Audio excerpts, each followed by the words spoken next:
The $20 she threw at me became the price of her home. When I was 14, my mother Marla married a salesman named Vince and moved us from our small apartment to his immaculate suburban house. At first there were steaks and smiles. Then the jokes began how I was moody, ungrateful, a burden. When Mom wasn't around, Vince pressed closer, whispering that she'd wasted her best years on me. I learned to eat fast, keep my door shut, and count the weeks until I could leave. One Sunday night, driving back from Vince's parents' lake house where I'd been mocked for my clothes and quiet, an argument exploded in the car. Vince reached for my phone. I called him a name. Mom snapped like a wire. At 2 in the morning, on a dead stretch of highway, she swerved onto the shoulder, yanked open my door, and screamed, "Get out of my car!" A trucker with a gray beard was smoking by the guardrail. She shoved me toward him, flung a $20 bill, and sped away. I was 14 and standing with a stranger under the sodium lights. His name was Thomas Hale. He refused the money, ushered me to a truck stop, called the police, and stayed until I was safe.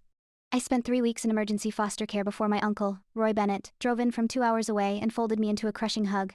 Roy worked construction by day and studied balance sheets by night.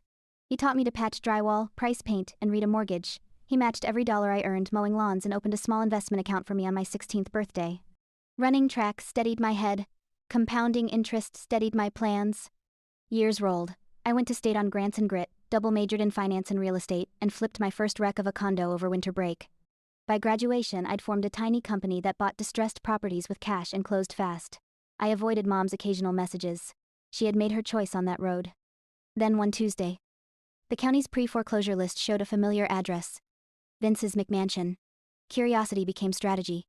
I formed a separate LLC, bought their delinquent mortgage from the bank at a discount, then quietly acquired their credit card and personal loan debt too. Nothing illegal, nothing loud. Just statements arriving on the same day each month, a calendar of consequences. At Thanksgiving, seeing them for the first time in years, I told the table what had happened at 2 a.m., on that highway. When Vince lied, I put Thomas on speaker. His steady voice cut the room to silence. After that, I filed foreclosure so the eviction would fall on the exact anniversary. That night, near 2 a.m., I knocked. Vince opened the door, puffy and raging. Mom, older, hollow, hovered behind him.